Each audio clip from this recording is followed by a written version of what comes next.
give me one mic. Everybody's got excuses, but you got one life to live, one life to give, one moment, one opportunity. Boy, that's it, and it's all said and done. When the going gets tough and the tough gets going, you just go ahead and run. Cause opinions are like assholes, everybody has one. They're being constructive or they jealous of the outcome. It's not about the times you fail, it's about the times you got up.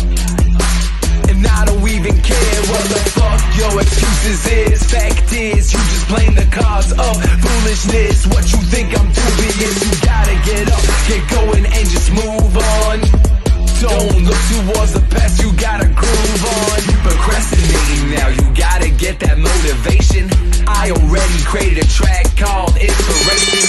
Gotta get up, get going and get fucking hype. Go ahead kid, go ahead and live your life with no regrets, no regard all the fucking time. Cause I'm telling you, if you keep going, you go on. End up in the same spot you've been in all your fucking life now. Tell me now who's winning. Opinions are like assholes, everybody. Oh, welcome, ladies and gentlemen. Apparently, I was not ready.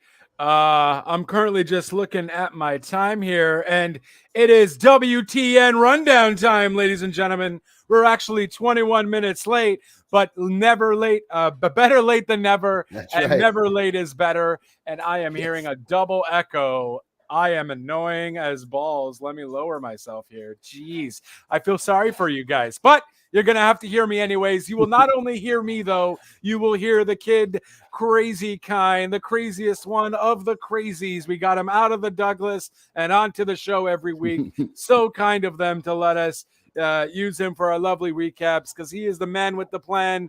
Kid Crazy, how goes it, good sir? Very good, very good, very good. Some good wrestling, good Money in the Bank. I enjoyed it. We're gonna get to it. A lot of stuff to talk, even some news. So let's get right to it. Fair enough. Let's do that indeed. So I guess we've been following up a lot with the Sasha Banks Naomi scenarios. What's going on there? Obviously, they left back in May. They were really upset with everything WWE was doing with them. Left the titles on the table. Haven't seen them since. Since then, there hasn't even been a tag team division or even a championship tournament or whatever have you. So we did get some news, not necessarily confirmed per se. Here we go. Okay, not necessarily confirmed per se, but Mike Johnson from one of the dirt sheets, I forget which one he is, had reported that Naomi and Sasha Banks are removed from the roster internally. Okay, yeah. I don't necessarily know what that means. So it's not externally, obviously, because on the WWE.com, they're still there. They're still on the active roster. They're still shown on SmackDown and so on and so forth. So this is kind of them getting near their contract ending anyways. So I feel like WWE, as we mentioned, is probably only going to announce that they have left or that they didn't sign a new contract when their contract is officially up.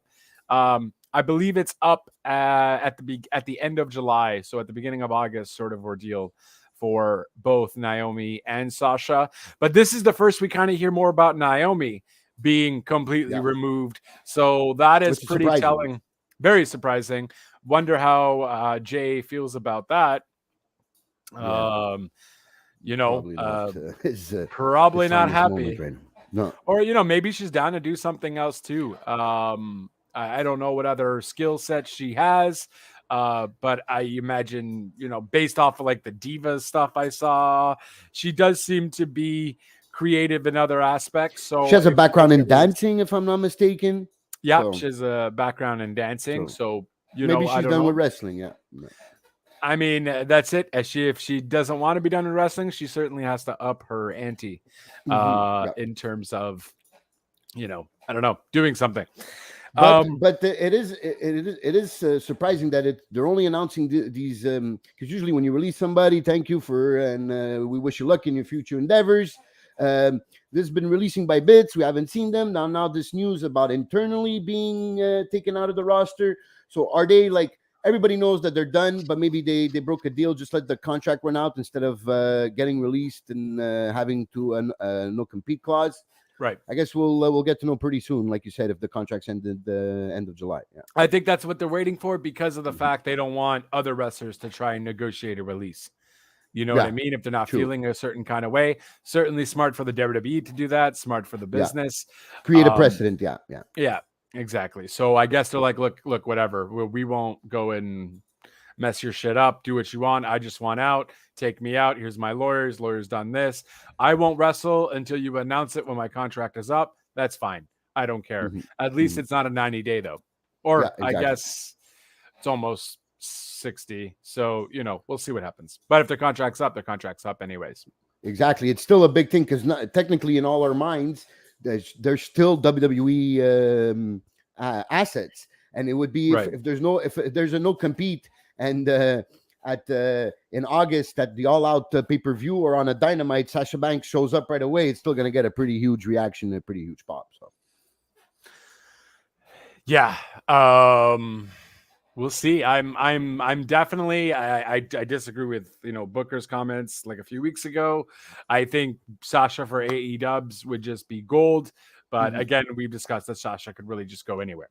Yeah. She has other options too if she wants. So she's for sure. She's okay. She's okay. She's definitely okay. Someone who's also okay because they just signed a multi-year deal with the WWE. Is Pat McAfee. No surprise there. Well Pat deserved. McAfee seems comfortable. He does a lot for the company. The company really loves him. He adds excitement. He even wrestled at WrestleMania against the Boss as well. Got his ass kicked, but it is what it is. And yeah, so we signed a multi-year deal. Everyone seems to be really happy about it. The reports are that he had signed this deal a few weeks back, and it's only kind of being announced to everybody now. So yeah, pretty cool of Pat McAfee. We're gonna definitely see him on some SmackDown commentary for the years to come. So he's entertaining. And he's fighting Corbin at SummerSlam, so getting back in the ring. So.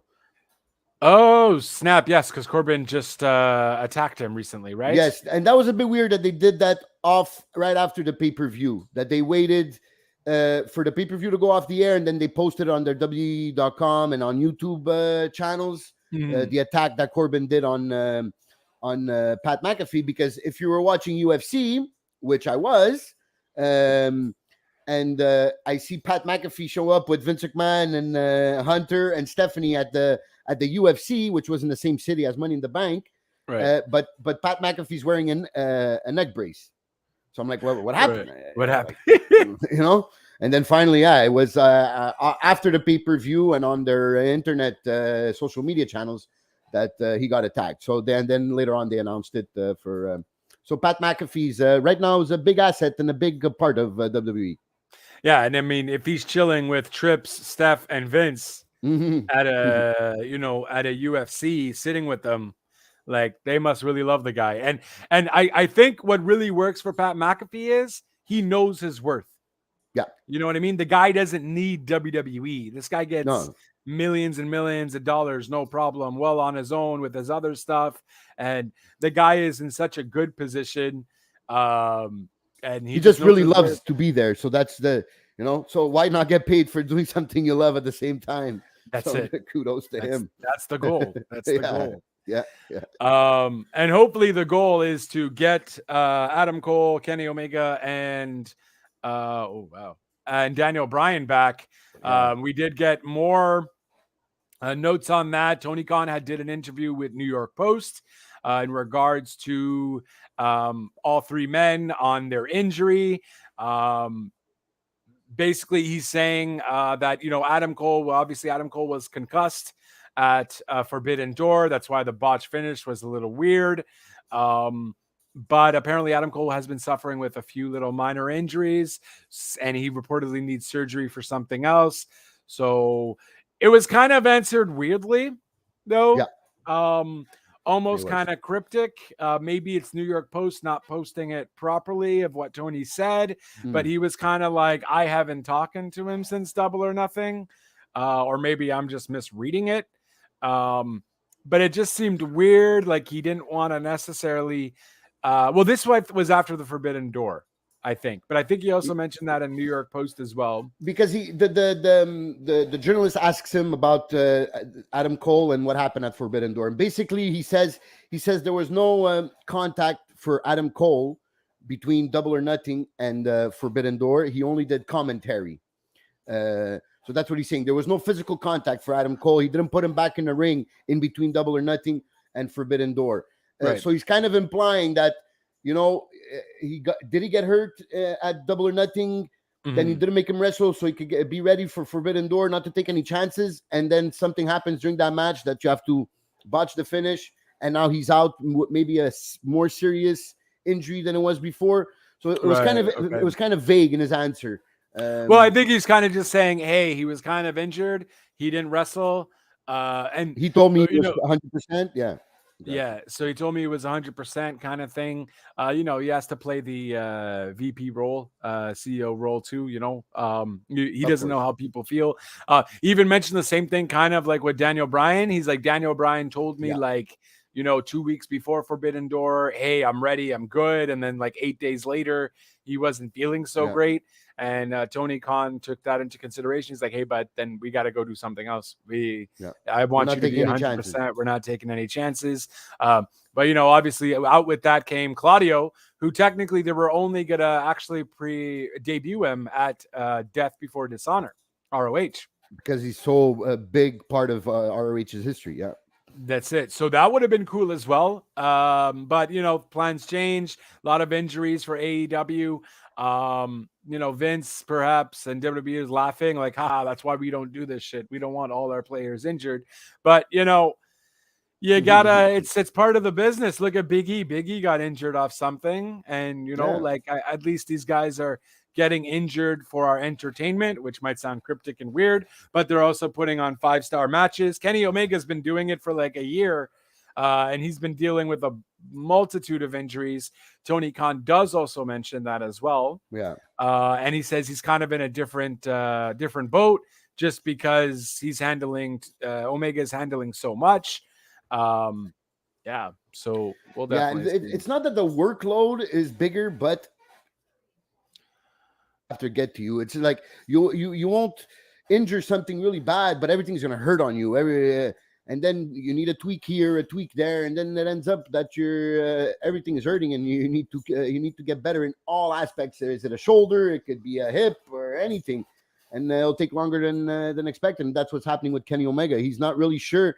He says I'm paraphrasing here, but he says he doesn't want to do this ever. The F again, basically the rehab he's been going through, right, to get back to ring. So he goes, if ever this happens to me again, that I get into this shape, I'm going to call it a night, and that's it. So that's really scary to hear, it's also a bunch at the same time, which is, and that's, I think, the for AEW, most certainly your top guys hidden by the injury bug, all your good guys. I more meant Kenny Omega injuries. You know what I mean? It's not just a shoulder. It's not just a hip. It's not just that. Oh, okay. It's a bunch of things. So for him to be annoyed by, the process and rehab, I mean, but you're not rehabbing just one thing at this point. You're rehabbing a bunch of shit at the same time. I loved a lot of Kenny's matches, and kudos to him. But at the same time, your body eventually is not going to be able to sustain so much as well. At the same time, maybe if you do get injured next time, take that time off right away. You know what I mean? I'm grateful for what you did. Totally. Of course. Thank you. You know what I mean? Like, you provided some of the matches of the year last year and so on. But at the same time, man, it might be retire if you keep that up. You know what I mean? Like, I have this, I have this, I have that, I have that, I have that. It's going to catch up to you. You're not getting any younger. You know what I mean? And especially if you fight it for a year like he was doing. So you're not making it better. You're making things worse. And then it's a longer time off. So I totally agree with you got a bump. You got a little issue to deal with. Deal with it right away. So in the long term, we can keep you longer, because some dream matches we still like to see from Kenny Omega. Definitely. Absolutely. So I guess we'll talk about Money in the Bank. We could part of before we finish the news, maybe Paige's yes, last day. that's fair. So Paige officially had announced her leaving WWE. Her contract was up, and she had gave a huge speech on I think it was the Tribune. Players Tribune. Yeah, she wrote an article Players for the Players Tribune. Yeah. Players Tribune, basically summarizing her career with the WWE and thanking them in some way, shape, or form. Kid Crazy is going to read you the quote because he did it perfectly off air, and hopefully he does it again. She's been there for we think this we don't see it as or think about it, but she's been there for at 18 she started, so and she's Right. turning she's 28 turning 29, so this Wow. is 10 years of her life, probably, well, not probably, her whole adult life was WWE. So a lot of stuff happened in those 10 years that she had to deal with a lot, basically growing up on in the spotlight. So this is what she writes. The truth is, it was easy enough for WWE to get behind me in those early days. I was a young woman who could wrestle at a high level and cut good promos and move loads of merch. I was probably one of their top assets. You know what I mean? And you don't learn much about people from how they treat you when you're on top. You learn about people's true nature, I found, from how they treat you when you're closer to the bottom. And a few years ago, I got pretty close to the bottom. I was like almost over. It was like almost overnight. So many things changed. Suddenly, my neck was fucked and I couldn't wrestle. I popped the drug test. My sex tape leaked. I got depressed. I started drinking, and I became less of an asset to WWE and more of a liability for a long time. I'm sure of it. But they never lost faith in me. They never threw me off to the side. They got me the help I needed when I needed it, and gave me the time and space I needed it when I needed time and space. They even gave me a full segment on Raw to announce my in-ring retirement. I'll cherish that for the rest of my life. Not just getting to make the announcement like I did, but also the respect it showed on WWE's part, that they viewed me as a worthy of that kind of treatment, the kind normally reserved for an Edge, a Daniel Bryan, or a HBK or a Hunter, and they viewed me as someone who'd build a legacy of her own. So I recommend if people who like Paige or should go read. If you don't mind, actually, also just putting it on the comments here so I can grab it after. Do you actually have the Tribune? That would be kind of cool, because what I'll do is I'll make a nice little recap. No, because obviously Players Tribune is a paywall, I think. Oh, okay. That's fair. So I'll just grab the. But I'll try. Oh no, it's here. It's here in full. Okay, nice. So I'll send it right away. Yeah, just pop that link there, so at least I can just grab it too. And I'll post that for you guys to read as well if you haven't. It is a good read, and it's straight from the heart. She's dealt with a lot. She kind of started the women's revolution, or she did rather. She was one of the people that started the women's revolution. She grew up with the company. She dealt with a lot of stuff, from the sex tape with Xavier and some other dude that I forgot, to the whole relationship allegedly abuse or not allegedly with Alberto Del Rio, and a bunch of other things, to obviously her neck injury that really kind of perhaps panned your career and minimized it by a whole lot. I don't know though, but WWE tends to be overly cautious too. Exactly. Yeah. So she believes she will wrestle again. She's thinking of maybe having her first match eventually when she seems she's ready for her mother's promotion back in England. Okay. So she seems like her intent is to get back in the ring, but she's definitely a big part of that women's revolution, like you said. And her and AJ Lee at the beginning of this women's revolution, basically. Well, she won her first title off of the AJ Lee. We all know from the movie, if you've seen her movie about her life with The Rock in it and everything, right, where you see her beat AJ Lee for her title when she's 18 years old. So so I wish her well in her future, and I'm sure she will do well. She's very talented, good promos, like she says in her article. She could do good promos and she could go in the ring. So she's an asset to anybody who will want to hire her, for sure. Yeah, absolutely. And I'm sure we'll see her on Twitch again and stuff like that. She was also entertaining there, just kind of doing her thing, playing games as well. I wish nothing but the best of luck for her. And at least now she's free to be able to do what she wants, do as she pleases. WWE does have that door in front, that that locked door that doesn't allow you to do so many things. So at least this gives her that opportunity. Yeah. So after 10 years of Paige, we are now can witness the rebirth of Soraya. There we go. That's a good one. Well played. And then I think that was kind of it. I feel like there might be. I think so. For news, I think for news, let me just check here my little notes.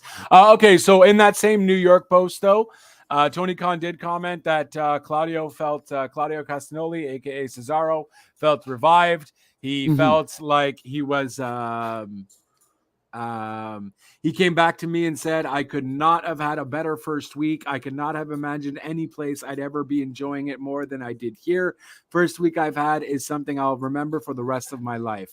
He was very grateful and very happy. So, and it's about fucking time. Claudio Cesaro over in WWE, they gave him that little push with, I think, when he fought against Seth. But then nothing came out of that.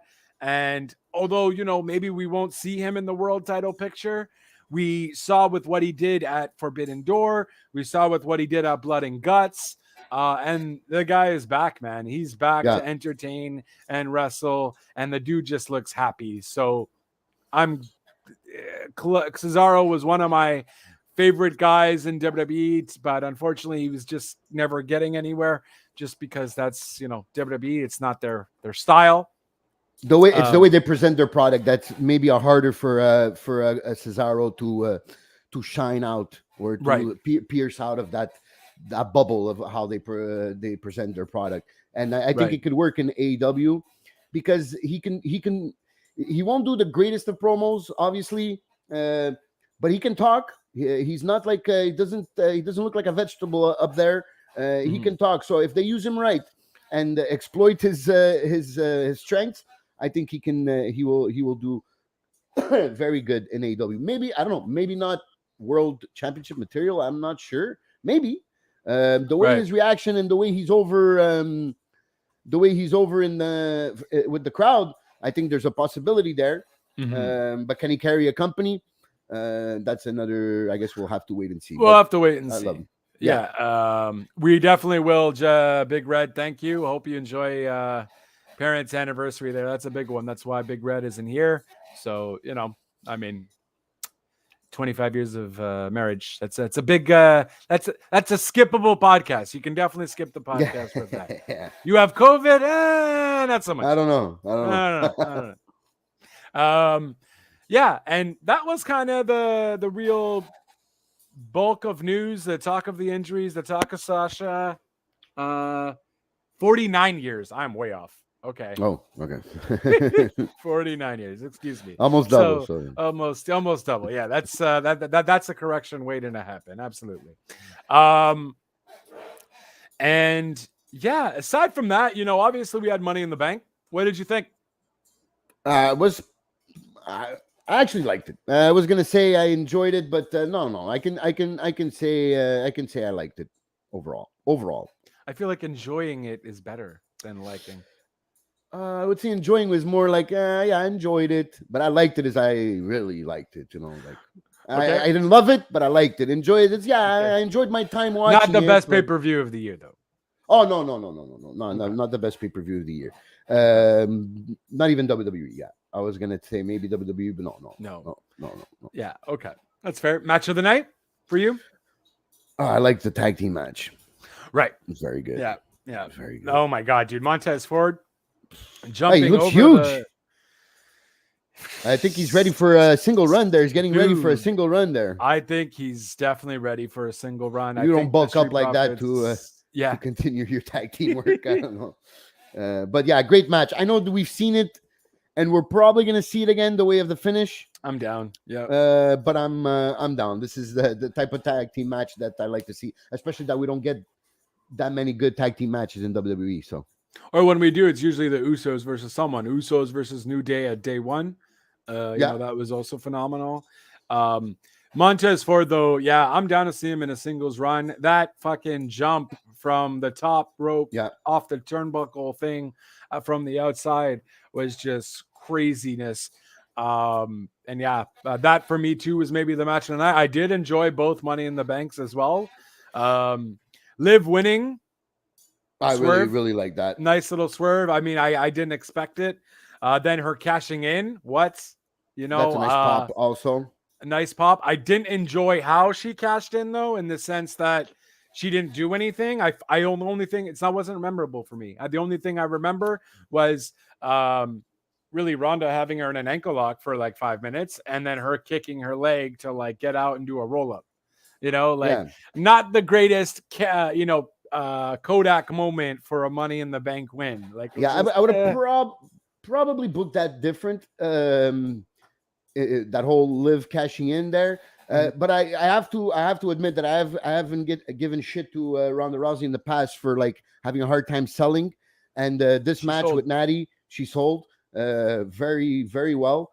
And I would also like to give her props for in the last few weeks, her promos with Natty, because I wasn't here last week, but her promos with Natty were not that bad. She was actually that back and forth of personal bickering at each other.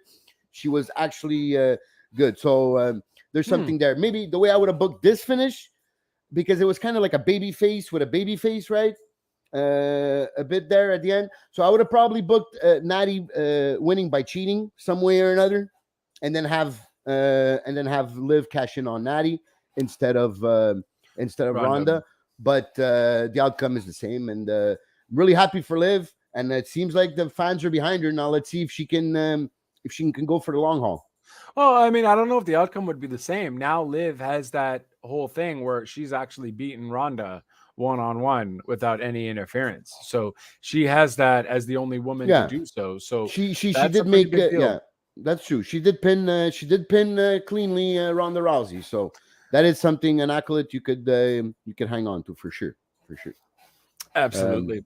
But hey, that match, man, the Money in the Bank women's match, some bad bumps there. Okay, look, and everyone and Shotzi even got rid of her Twitter account. That's another story. She should be fired. Totally. No. She's the one who got hurt, if anything. Yeah. She didn't put. I don't remember any bumps where she's putting anybody in danger. She just wanted to take some bumps, and unfortunately, some landed. I'm happy she's not hurt. I'm not happy that people are shitting on her on social media, but that's one of the bad parts of social media. But that could have been her head hitting the ladder the way it did back. That could have opened the back of her head. Thankfully it didn't. But I don't know, because she says, oh, I was so happy to have my first hardcore match. But it's not really a ladder match. It can be hardcore, but I don't know if that's a hardcore match. It's not getting hit by a chair. It's not taking a suplex on thumbtacks. It's a bit different. There can be some really bad injuries, like we've seen. Like what's that guy? That was a tag team with John Morrison there. The ladder broke his face. Johnny Mercury. Oh, yes. Okay. Johnny Mercury when that Nitro, the Nitro tag team, whatever. Yeah. Right. And that completely busted his face, and he wore a mask actually, and that basically because he was a good wrestler. So some bad stuff can happen with those ladders if you're not protecting each other. So I just wanted to point that out. And I think she did that first little thing, and then after that she was so nervous that when she tried to go do something else, I think she was trying to do like a swing from the corner that kind of messed up too. It kind of affected her confidence thereafter. Yes, for sure. She got a little nervous, and I mean, I understand. Maybe you can put it on a botch along or something. Sure, like whatever. It is what it is. It's a botch. But I mean, performers do shit. You know what I mean? Like, you're not going to land everything 100% of the time. Sure, you're a professional, but shit happens. I don't even think that's a botch. It's because like I have here in my notes, very good match, good spots from that match. because it wasn't a botch. A botch is like, okay, you slip or you do the move Well, the she wrong slipped way. on the ladder. Yeah, she did slip on. Yeah, she did slip on the ladder. Yeah, that one was a botch. But I mean, her landing, it was just a bad landing. Or her landing the back of her head on the on the ladder that was on the corner, on the floor in the corner. Right. Those are just a bad landing. But yes, the slip was a botch. It's a laughable moment. That's whatever. That's it. People are That's sweaty it. and stuff. People are just, people are just, I don't know. People just want to complain. That's Twitter. So, Yeah. but it was a great match. I even enjoyed the ending with Liv, her putting back the ladder to where it is, taking Becky off and then going to grab it. Really entertaining. I was really surprised by the women's match this year. Finally, this I think is the first time we have fans too. On top of that, Yes. Yeah. so it was good. It really, compared to that, what was it? The last year was in the Stanford, Connecticut headquarters. Money in the WWE headquarters. Yeah. This one was definitely back to the traditional Money in the Bank, and it was good. Who do you think about the mystery vignette we saw at Money in the Bank and on Raw? Oh, that's Edge. Yeah, definitely Edge. Because it seems like they're all showing past the rivalries of Edge. The gold they had medal. Like Jeff Hardy's armband. They had the gold medal for Kurt Angle. The Latino Heat plate. They had the Latino Heat. Exactly, the Dudley Boys glasses. So it seems like Edge. Some people are, I guess, wishful thinking or Bray Wyatt, wishing it would be Bray Wyatt or something. Well, and I think that's what WWE was trying to do too, right? Yeah. But how do you make this a face? I feel like that's such a heel vignette that I agree with that. I think they're going more for the anti-hero because he was such a good heel. He really was. During those Judgment Day days, and that I don't think it would be like weird for him to go total babyface like from that. Like, okay, you just had turned, and it's not like he was a heel for a long time. Where okay, now you see the light. He just had turned not too long ago. So bashing everybody, bashing the fans, bashing everything in the back, saying he was the best and everything.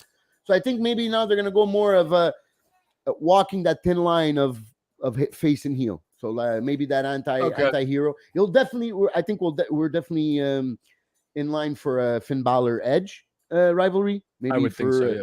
Yeah. But I think he will walk that thin line between heel and face because those vignettes don't give me that huge baby face vibe. Right. No, exactly. And I think that's why a lot of people were thinking that it was Bray Wyatt, because it's so Bray Wyatt looking too. But no, once a few of my friends, and I also saw on Twitter too, they showed me little stills and like, oh, but look, that's the Dudley Boys glasses. I was like, why the gold medal? And then Edge had something with Kurt way back when. Some people actually thought because of the gold medal it was Gable Stevenson. Well, I mean, fuck, we haven't seen him in a hot minute, so I don't know. Maybe I don't know. It would be too many factors in there. It would be a big swerve, and it would be I think it would be actually a disappointment at the end. Not to take away anything from Gable Stevenson. It's like all those Easter eggs you put in that promo. So then why would you see a Latino Heat a license plate in that promo? Well, I think it was just a Mexican license plate, though. It wasn't necessarily, and I get it. Yes, Eddie came out with the lowrider. No, you see, you don't see the beginning of Latino, but you see the end of Latino, and you see Heat on the license plate that's burning because it's burning, right? So that's almost kind of cryptic. Okay. Yeah. So you see Heat at the end, and you see because that's the license plate he had on his Eddie had on his what do you call those cars there? Lowriders. Yeah, lowriders, exactly. So it would be weird, but like I've seen worse stuff from WWE. So yes, I mean for sure, absolutely. I wouldn't be surprised if it was Gable Stevenson, but I'm thinking it's Edge though. Yeah, I'm going with Edge too, but at the same time, maybe that would give Gable Stevenson some heat though. But I don't know. Then again, with everything that's there. No, I think they're going to want. Why would it be a Latino Heat license plate? Why would there be Dudley Boys glasses? Yeah, and the Hardy Boys. So it was. It would have been weird. And I don't think you want to start off a Gable Stevenson wrestling career with a bit of heat. I think you want to present him as the Olympic hero, the gold medalist, type of Kurt Angle vibe that when he was introduced. So, yeah, I'll go. If I had to bet, I would put a toonie on Edge there. A toonie, just a toonie. Yeah, just a toonie. Jesus Christ! All right, that's fair. Just a toonie. I'm a big gambler. He's budgeting. He's budgeting his gambling addiction this week, folks. Yeah. And KO's video package. Did you catch that on the pay-per-view? Oh shit! I guess not. It's like they did because I guess he's hurt now. I guess that's why he wasn't in part of that Money in the Bank. A minor injury. Yeah, minor injury. That's why he hasn't faced Ezekiel since. Exactly. That was announced. Exactly. So I guess they wanted to remind them that Kevin O is still a big part of this company. So they did a pretty good video package with some highlights of his promos, of some of his best moves. So it looks like they're really invested in KO. So I'm happy to hear that. Well, I mean, they have to be. They did pay $3 million for 2 years or something. So. Yeah. So the money, they have to have a bit of return there. They have to have a bit of return. No, and honestly, like, shit happens. I think he has a minor injury. Apparently, all of his family was here in Montreal. They originally live in Vancouver now. Not Vancouver, but Florida. But apparently, they also made a trip to Vancouver. So it looks like it's a minor injury, but he's definitely needs some time off and he can't wrestle or whatever have you or travel. So yeah, hopefully KO gets back soon because he's missed. He's definitely missed. Yeah. So yeah, we could get to the negative part of Money in the Bank, I guess. Well, negative. Oh, you mean Theory winning the Money in the Bank?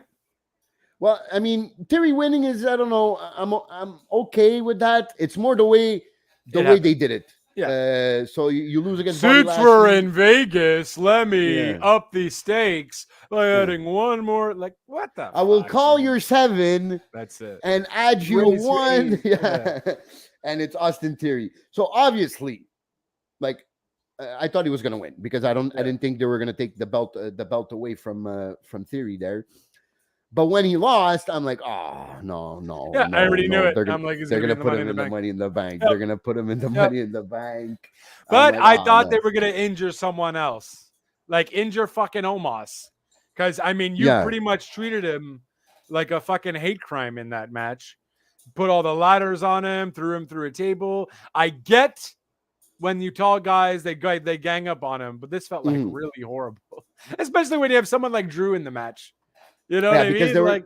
It's like 3 times, right? They had to take care of him like 3 times during the match. Once it was underneath the ladders. Another time was a big bump he took on the outside, and then finally the final bump, which that I enjoyed actually. That was kind of fun, where they all picked him up and kind of threw him on the table. Yeah, they took all of them. Like that makes Omos look strong. Like it does. That I agree. It absolutely does. This is probably one of the best Omos matches I've seen. And that's not saying much because he actually sucked in it.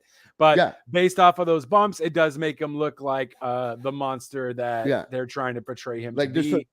Those are some big guys in that match. And altogether, they couldn't take him down. So, it makes him look good. But it's always hard for a big guy like that who doesn't have the most flexibility or move sets. In a ladder match type of scenario. Forget about all that, bro. It's his fucking facial expression. He has none. Yeah, you know what I mean? Like he's just. He's pretty. Yeah. You know, like what the fuck, bro? I don't know. You're in the WWE. Go to like. I'm sure there's someone there who can teach you shit. You know, go to like Drew or something, or go to a tall guy so you can get like these tall guy vibes. Well, I'm sure they tell him, like, you know, can you smile a bit? And he's like, okay. I'm smiling. Oh, that's your smile? Yeah, you're saying cheese? This is how I smile on camera. Yeah. Cheese. It's really that is really facial expressions for him is really not a strong suit. And they tried to give him MVP has been helping a bit. MVP I think had much more of an impact behind behind Bobby than he's having behind Omos because it's so hard to make Omos charismatic or look, what the fuck is it though? Like I don't know, man. Like I feel like it seems like it is because they can't get him over. It's really hard. But yeah, like I said, I enjoyed that big bump at the end, and Theory winning. Listen, would I have chose? Would I have booked it that way for him to win right away? Right. Probably not. I'm not sure, but probably not.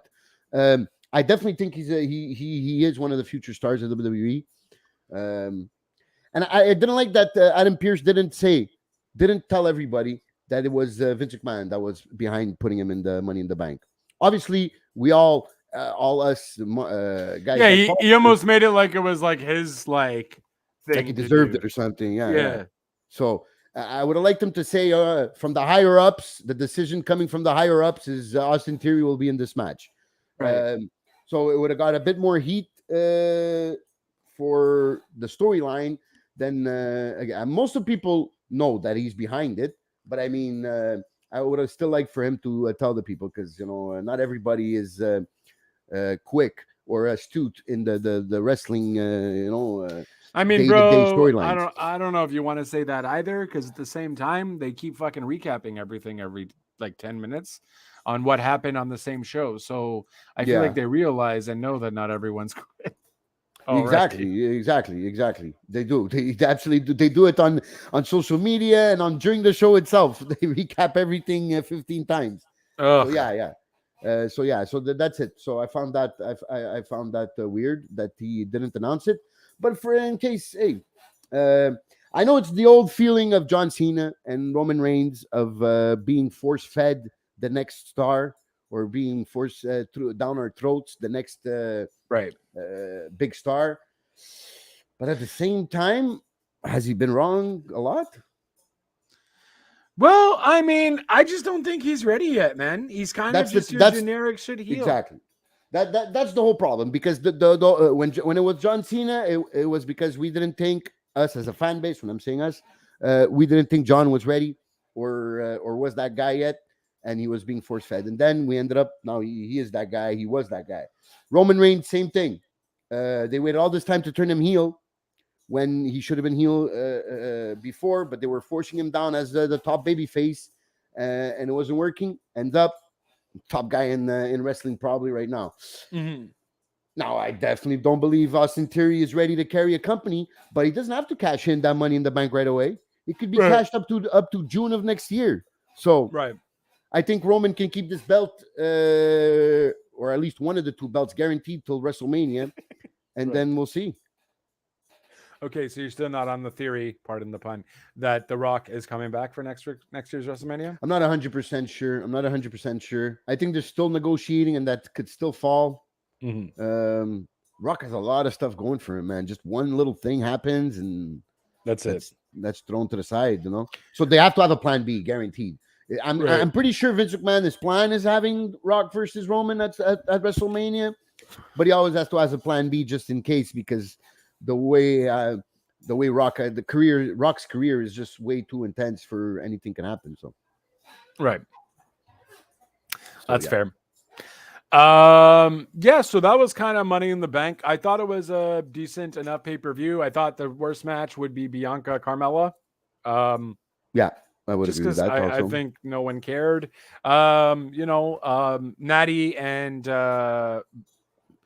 Natty and Ronda, I felt was going to surprise me, and it kind of did. It was more of a technical match. It worked. It was a good psychology match. Natalia. Yeah, exactly. It was very technical, and I felt that this is the best I've seen Natalia do in a while, where she felt actually comfortable. I know she's technical. I know she can do it. It's just I haven't seen it from her for in a long time. In a long time. Yeah, guaranteed. Even though she has no delivery time in her promos, but in the ring she could back it up, and we hadn't seen it for a while. So I enjoyed this match. I enjoyed the psychology of it. I was impressed that Ronda was able to get there. She's starting to get into that wrestling mentality, and I don't know. Maybe she's gonna have a bit of time off now, or because Liv is now champion, or maybe she come back as a heel. But which I think people will be I would kind of be down for Ronda to be heel, to be honest with you. I think I heard her in an interview, or I read that somewhere, that she was planning, or she wasn't planning. She thought that when she's coming back, she was going to be a heel. But on that first night when she got that pop, so Vince decided to make her face. So I would be okay with her turning heel. I think if she doesn't get offended and she realizes this is the business, that she can be a good heel. I feel like she would get offended. Yeah. Like she's just so like nice and very like she'll be badass in the octagon, but then outside she's like, hey, Yeah. hey, how you doing? You know? So yeah, I think she might be one of those Roman Reigns type of people where if you turn her, or Bailey, where if you turn her heel, like maybe that's when she would really strike gold. I hope so. I hope so. Yep.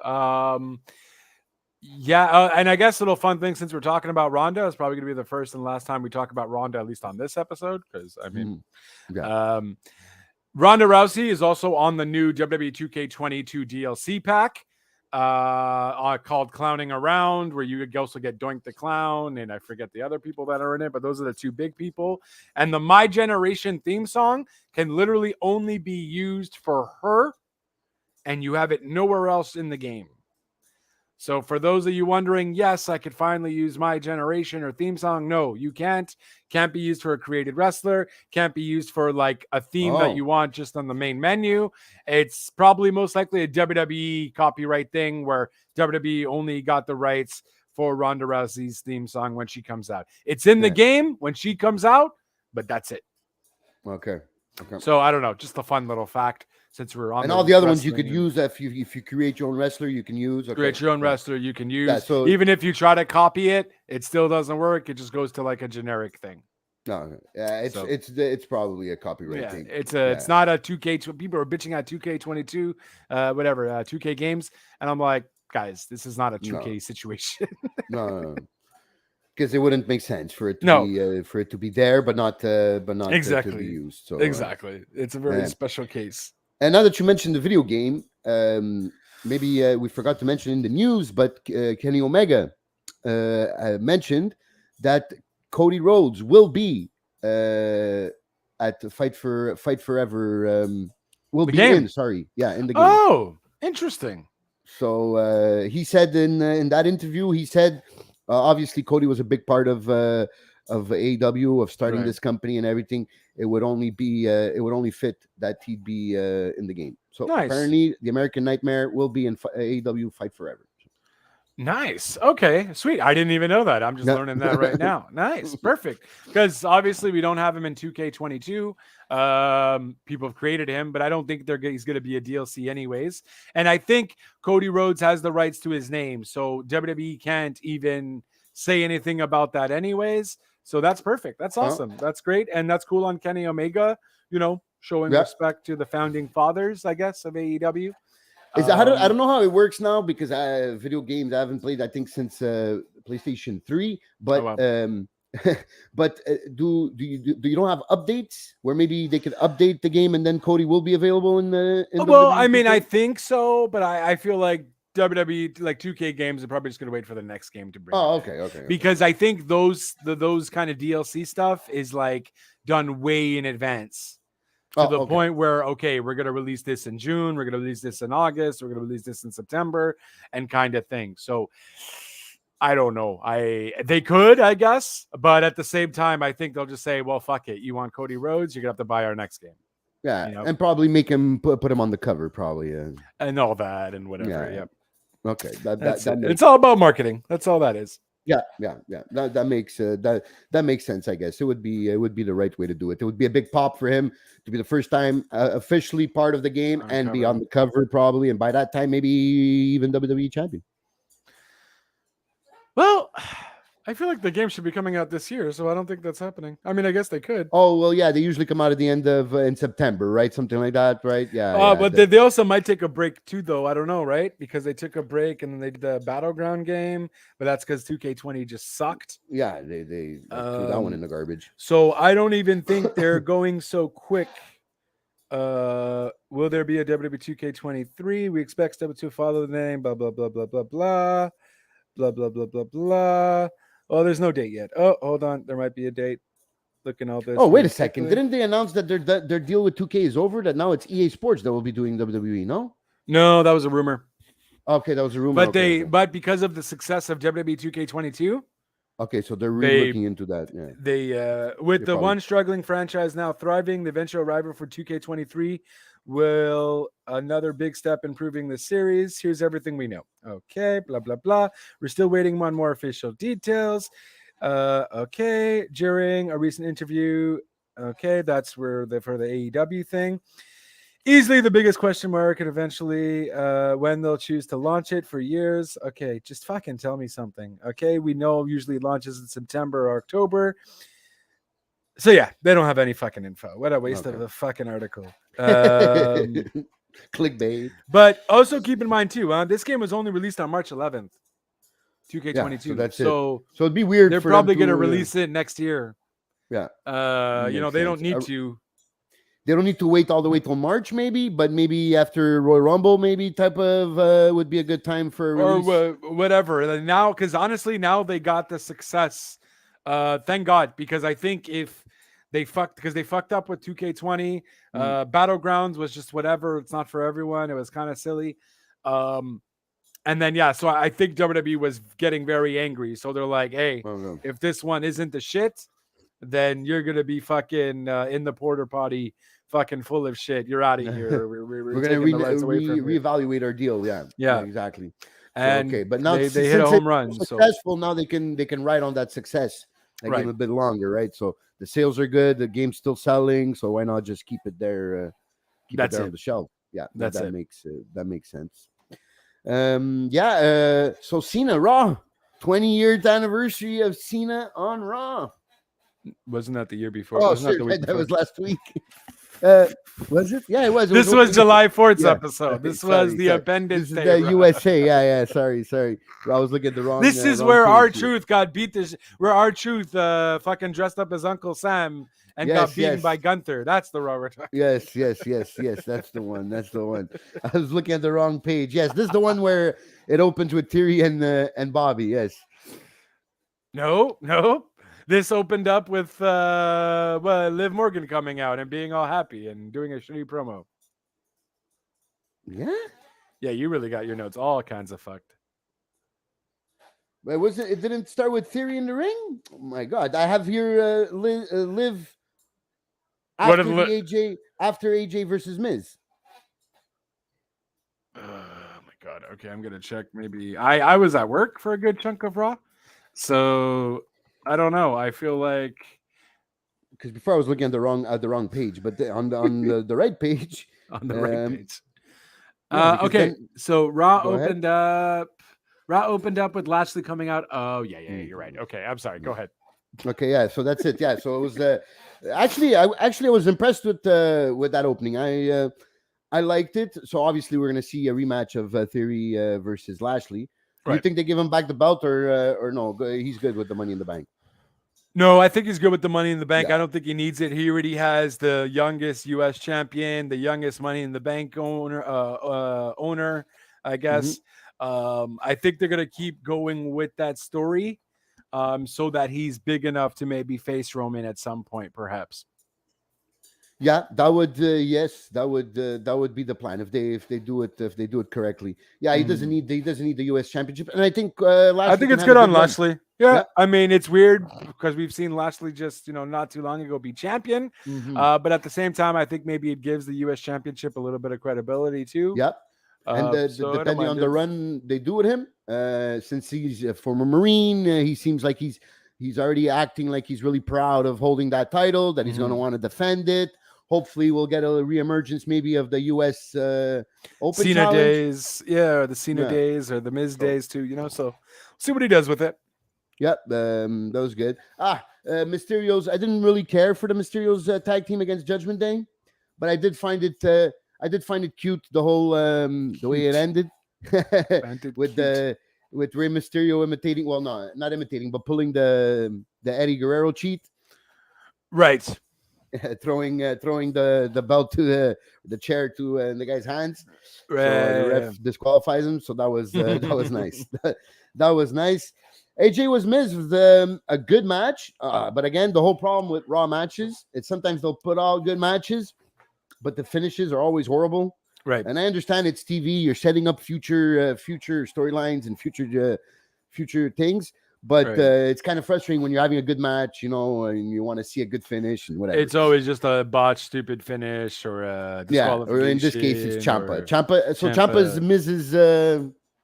The Hitman? Yeah, I like guess. man, type of I thing? guess, or something. I mean, I guess cool. At least they're doing something with Ciampa, but And if it's to do anything with anybody, Miz usually carries fucks people over. the people that he's with, that he works with. So Well, I mean, that yes and no. I mean, he fucked Logan Paul over. Oh, you no, mean but just in general? Okay. I don't mean storytelling. I mean like for real, like John Morrison was good with him. What's Right. his Adam Sandow when they was doing the imitation was pretty over. So Yeah. it always kind of seems like even Alex Riley. Remember Alex Riley when like more of the beginning of the single run of Miz. Also, Alex Riley was really over. So maybe I think that was maybe in the time where you still weren't watching again. Maybe it could be. That's very possible. Yeah, but Miz is usually good with the people that he works with. So Yeah. so it's hopefully for Ciampa, this can be a good thing for him and not a bad one. I mean, that's it. And Ciampa on the mic is decent too. Technically, I don't think he's gonna get a lot of mic time per se. And he'll just be that like stone cold killer, which I'm kind of down to see anyways. And I'm glad at least he's getting something. So Yeah, we'll see. I like that Stone Cold Killer side of him. What? Yeah, he doesn't need to do too many or too long of promos. Right. They just have to use them correctly sometimes. And, like a main event. We don't watch main event, so we don't really when he's on main event. For us, it's like we haven't seen him. So if he's not on Raw and he's on main event, you're like, oh yeah, but he was there last week on main event. Yeah, I didn't see him. I didn't see him. Like, what do you mean? He could be there, but I'm not watching, so he was No. not there for me. Yeah, exactly. Yeah, and then I guess Raw. I mean, the only thing I'm remembering here was the Asuka Becky match. That's what That was Fuego. That was the next thing Main on my event. notes from Raw which was basically the also very good. They always pulled these two always pull great matches together. Great matches though. And I love there was no holds barred, and they went all out. They definitely went all out. Even Ezekiel versus Seth Rollins was pretty fun too. Yes, it was a good match. It was a decent match. I wasn't bored of it. Obviously, Seth just powerhousing. I like Ezekiel better than Elias in terms of movesets. Yeah, I think he has more freedom because of those jeans, right? Yeah, I think so too. So I think that's what that is there. Yeah, R-Truth came out as Uncle Sam. Gunther fucked him up. Yeah. But Gunther, as long as they continue this push the way they're doing with him, indestructible, the Gunther can be a big piece in this company. I think he can be a world champion in the next 18 months. I don't know. I just think this whole like announcer guy announcing him all the time is just going to become an old shtick because WWE's done that so many fucking times too. Yeah, that kind of the ring general, that foreign like ring general guy who hates America. Like it's been done so many times that it's an easy fallback for them. Yeah. It's just kind of like, okay, that's like true. Gunther's great. I just want to see Gunther go there and kick ass. Don't give me this fucking, And he's not bad on the mic, No, he's not. He's not at all. So, yeah. And I'd like to see more of Kaiser also like in the ring, not only being his announcer also. So exactly. I think that's it. That's all. I just wanted to mention Corey Graves made me laugh on the floor, so I wanted to mention it here publicly. When he said during the Asuka Vex match, when when I think it's Asuka puts the garbage can on Becky, I think, and he calls her. No, that's it. Becky puts the garbage can on Asuka, and he says. Corey Graves says, Asuka the Grouch. He calls her Asuka the Grouch. I was rolling in my pants. I thought you were going to say when I think it was Corey Graves who mentioned that it was a finisher. That what was a finisher? I don't know. Something, I think it was on Raw. Corey Graves had mentioned that, he's going to do the finisher. and not the signature move. I don't know if that was Money in the Bank. I think I read that somewhere, but I don't think I heard him or I noticed it. But I think I read that somewhere. Yeah. That he miscalled the I read the move. I read that too. but Vince must have been fucking pissed. If he's pissed, he probably was pissed. But if he's pissed at that, imagine how much he would be pissed at JR calling Claudio Cesaro like 15 times. Oh man. I am so happy with the change, by the way. Taz to Dynamite. JR was still there this week for some reason. He comes in for the big matches at the end, right? For the big matches. But man, JR, I'm sorry, bud. Like, I don't know, just being like a ring announcer or something. I'm sorry, man. Like, you sound like if I was doing commentary and I just got there and whatever, and with my stupid shit sometimes. Like that I would just randomly say, like, I'm like, fuck, that's something I would say, but that's because I'm a goof. It's not because I'm trying to be, like. I understand. Okay, he's an older man. It's hard to remember these things and to get them in your brain. You don't. I know, but just some of the stuff that he says, I get it, but it's not even. He's not even doing his old self too, though. Yeah, that's why I would think you don't put him in that position, right? So you don't put him on the play-by-play. You put him. I almost interviews. think you can't instead of having Shivani. How do you get him out there? Like, how do you? So you do interviews JR in the would back. be heartbroken. Oh yeah, if that's the case. No, but I'm saying you keep him around, obviously. But I mean, you put him where in sit down interviews, where that was his strength also. In everybody remembers his interviews with Kane. Of course he got fired. His interviews with when basically Triple H was born, or the superstar of Triple H was born, where the game was born actually. So he's actually good in that also. So maybe put him in that situation where instead of sending out Tony Schiavone to do the interviews, where Tony's great, but Tony's still also a very good commentator on the play-by-play also. So I think that would be a better role for JR, because it's cringe. It's starting to be cringy every time. Like for me, when I'm listening to it and I hear him say Cesaro, and I hear the like half a second of silence. Taz does good with it though. Taz kind of knows how to answer JR, because Taz is kind of goofy without throwing him under the bus. Taz is good with that. So I'm like, oh, okay, Taz knows how to kind of handle that, because I'm sure Taz has also dealt with JR. Excalibur doesn't know. Excalibur what he does. Like, I'm a wrestling nerd. I don't know what's going on. JR. He waits like 5 seconds, and then he says the wrestler's real the AW name. So it's like there's like a second, and then he'll repeat Bryan Danielson or Claudio Castagnoli, just for people to know who JR was talking about, for the people that didn't know. But it's a bit cringe for me. But whatever. It's JR. He's a legend. I love him. I'm not gonna be here to diss him. But maybe it's up to Tony Khan to maybe put him in a position that. Well, I'm here to diss him, JR. I love you, and it's not out of place of hate. But Bud, this is not for you anymore, man. I respect you.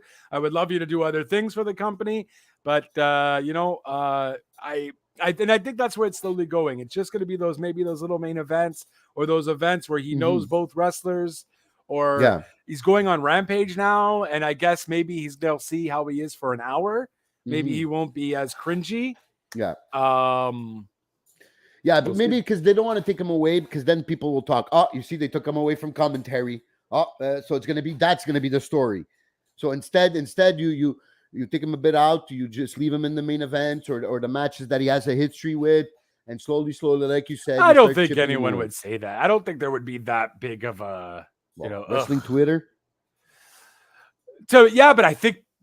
I don't think it would be that crazy. They're going to hate on him. They'd kind of understand, too. I know I'm talking about Twitter. Understanding? What is that? But I think in this case, I think people kind of get it too, though, that JR is just like me and you, we get it. But I mean, maybe let me try to find an example. Like WWE marks. Well, but WWE marks won't. Yeah, but they're gonna use anything anyway. Use this to bash AEW, right? Oh, you see, they're disrespecting JR, taking him away. Vince would have never done that, although Vince kind of technically fired him.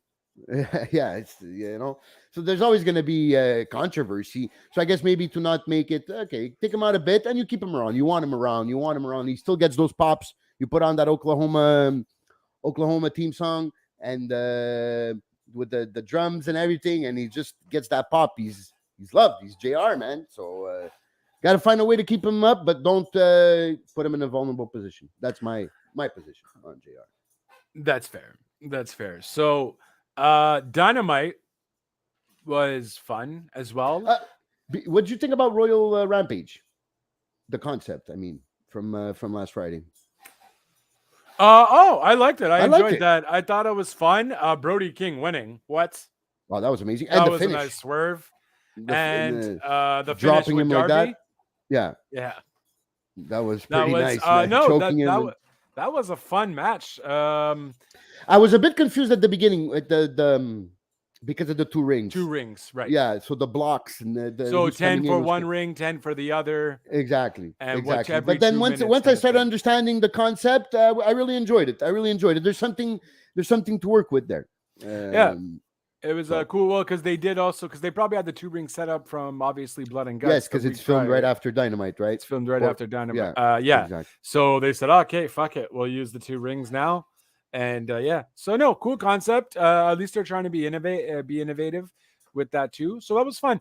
Brody King winning was pretty badass. And I'm like, oh my god, Brody versus Moxley, give me money. Not take my money, not give me. Well, you can give me money too, but take my money.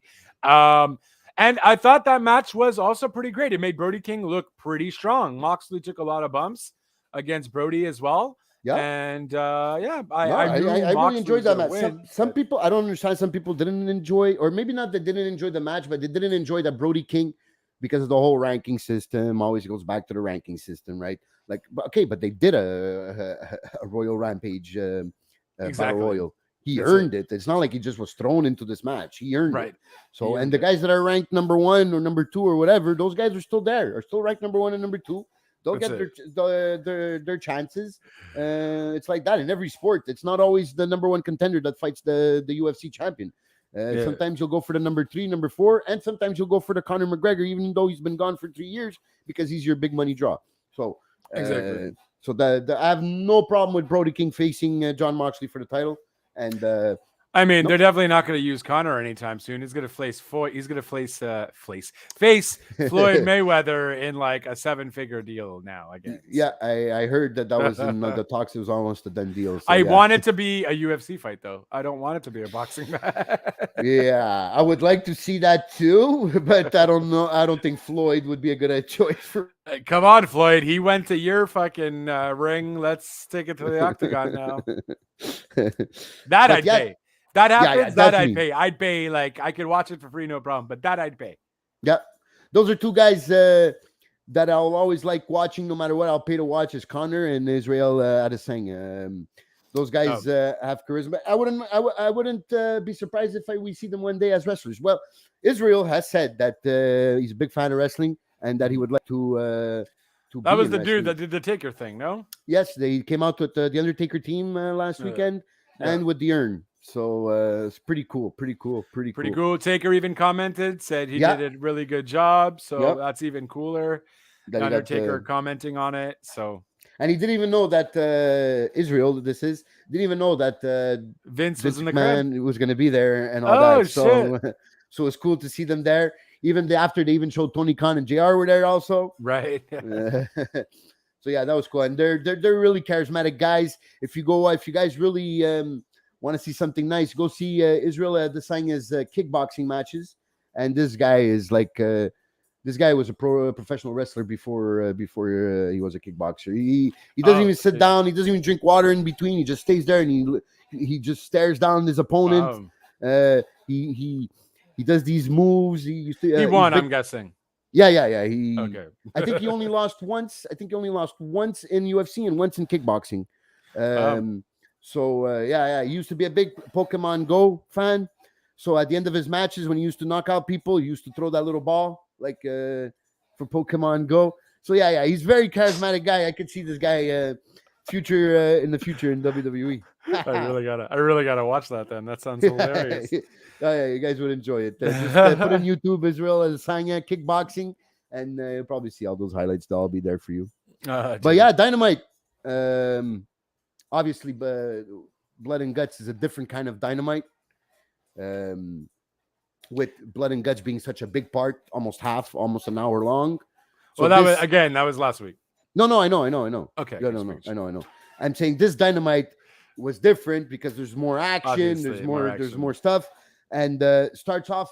I like the way it started, and I like the way it finished. This maybe some stuff in the middle where I have more questions, but Scorpio Wardlow, I have no. Okay, I do. I have no beef there. I do.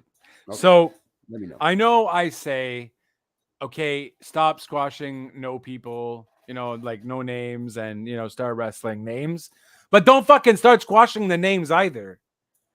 As well, you know what I mean? Like, yes, what the fuck was that? Like, just put up a little bit of a fight. I know Wardlow is gonna win. That I know, whatever. There's no way around but that. Yeah. Give him a fight, man. Like, yeah. Poor Scorpio Sky. I know he fucking wins. You went from being like he was starting to actually the second title run was actually starting to work for him. Yeah. And I understand you want to give it to Wardlow because whatever. It's Wardlow and like it just also killed from his celebration on top of that though. Like I was like, really though? You literally build a title for him with the Laker colors. And now you take it away a few weeks later. So yeah, I'm definitely disappointed in that, and that was a squash because we were starting to feel Scorpio. He was actually starting to get recognition and noticed, and respect. Start a bit moving away from the antics of the America's Top Team. Starting to be more of a honor filled champion. And it was going somewhere. Maybe it was a bit slow in the booking, but that's AEW with the long-term booking. Right. But bang, you squash him like that, and now that's going to hurt him. Yeah. So, no doubt about that. I don't, that I wasn't too pleased about. Christian. Oh, my God. Yeah, he's on fire. Oh, my God. Is he on fire is he on fire? And this honestly, might be the best Christian. This might be the best Christian we've seen ever. And although what he's saying is really harsh, he's also speaking facts on what people are thinking. Sorry, Jeff. I'm sorry, Matt. But these are things that are going into people's heads. And obviously, I'm not talking about the Jungle Boy, mom, dad thing, like whatever. No, that's just being full heel. Yeah. But I mean, definitely Matt riding on the coattails of Jeff for one last run, enabling Jeff. Just so he could get one right, and he's like, "Oh my God!" I'm like, "That's facts." You know what I mean? That's what people were thinking for like the longest time. So man. I think we've even mentioned it here on the podcast. So yeah, we did. So yeah, it was great. He's on fire. He's on point. His delivery and timing is great. He knows how to get a reaction from the crowd. Everything just works perfect, and he does. He could have because now he's behind. He has Luchasaurus behind him, right? So he could have just Luchasaurus destroy people and him just tear the mic up week after week. So I love what I see by Christian, and I totally agree that this is maybe debatable, but arguably I would like to say the best Christian ever so far. I think there's weight behind that statement. It's not just me talking out of my ass. That he's been that good this last 2 weeks. So, and that's it. And I think Jeff pointed it out. I think 2 weeks ago, saying that maybe that first promo where he's bashing Jungle Boy's mom, and his dad. I prefer Jungle Mom. Yeah, Jungle Mom is pretty nice. That's a t-shirt right there. But yeah, he said that it might actually be that promo and that Christian might actually be better than some of MJF's promos, And I think they're pretty close, Even though I might think that pipe, that nuclear bomb that they call it from MJF. I think it's still probably the best promo of the year, but Christian is really heating him up. Is really heating him up. So, kudos to Christian, man. Kudos to Christian. He's just killing it. And I guess cool for Matt, at least getting something going. Yeah, at least you could get a program now. I'd also be just really down to see Matt versus Christian, though. I think if you can make that into a thing as well, Yeah. Not just Matt versus Luchasaurus there.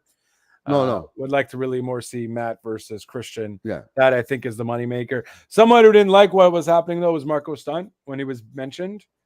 Look what happened to Marco Stunt. I think I'm referring to last week as well though. Marco Stunt did talk about that, saying like, I don't know why. I think it was kind of cold to be mentioned like that, but I do get it at the same time. I was part of the group, so it does make sense, but still kind of like, Okay, so easy. look what happened to Marco. Like, Yeah. why do you got to say anything? You know what I mean? Like, but whatever. At the end of the day, it was all like, oh, it is what it is. He's still not. How can you say? He's not the happiest of guys to have his contract not having been renewed. Right. And it's totally understandable. He knows that's probably one of the last times you'll have such a big part on national TV or a national audience like that. So Right. it's okay to be mad about that. And yeah, the mention was just a mention like that. But maybe he should have got a phone call saying, "Hey, I'm going to drop you on." I'm not saying by Tony Khan, but I mean by Christian or something, saying this is going to happen. We're gonna name drop you. Just know this. It's just part of the show, whatever. But yeah, I guess that's the only thing we could say negative about this new Christian that we've seen. Right. Exactly. It's not everything could be perfect, but Christian is nearly there.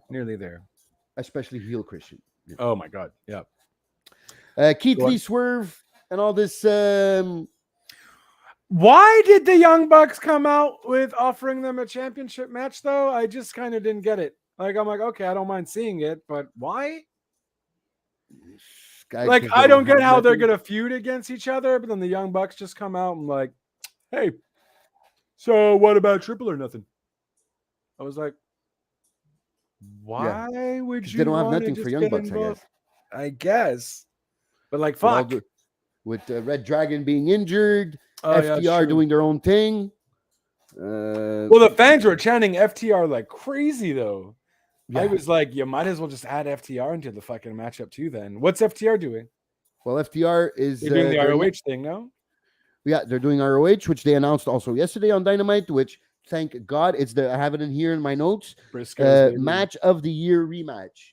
So we have FTR versus the Briscoes. Surprising. I still haven't watched. That was on Super. The first one, right? Yeah, that was on the first pay-per-view, on the first ROH pay-per-view. Well, Tony Khan, first ROH Tony Khan pay-per-view. Fair. So now they're having their famous rematch, which was probably match of the year. It was a 5-star match, definitely.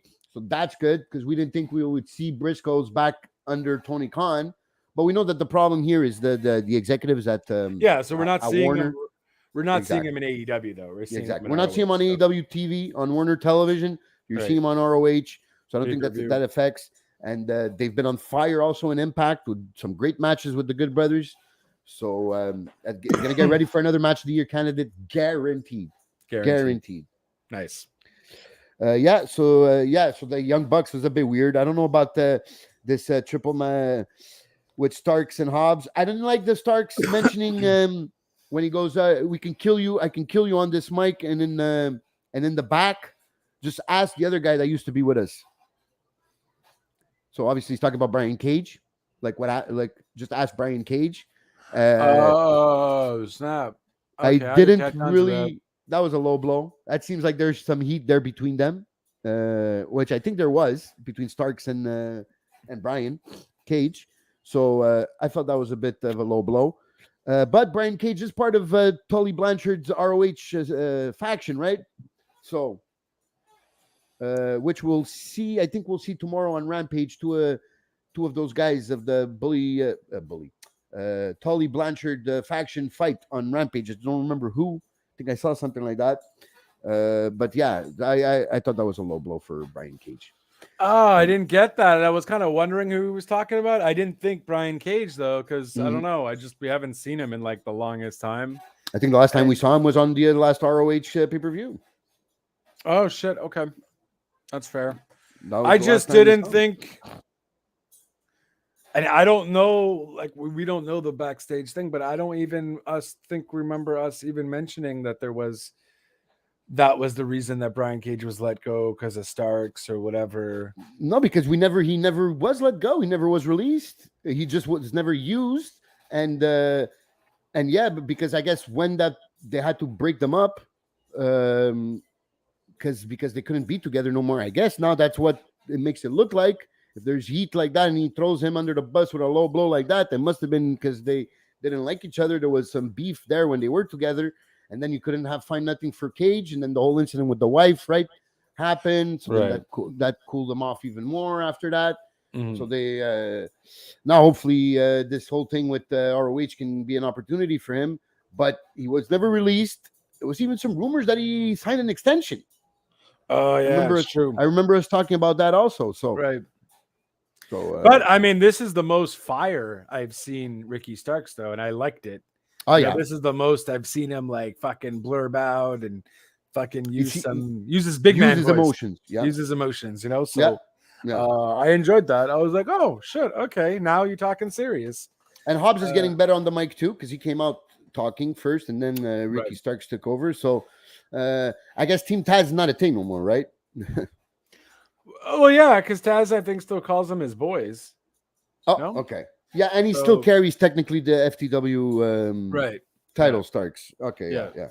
Because the whole you don't see never before they used to do promos and segments. Taz never usually now does promos. He's just usually Well, when you see him, that's he's on it. So commentary. exactly, and I think they want to Mhm. keep it like that so Taz isn't biased. Because Taz Okay. even still kind of mentions, "Oh, I don't like them when they mess with us, but they are a good group. You know, I do respect what they do in the ring, kind of thing." Mhm. So Yeah. he's still kind of playing both roles, but I don't Yeah. think he's necessarily always there with them. Just because I like, for instance, Hook, I don't think is part of Team Taz at all.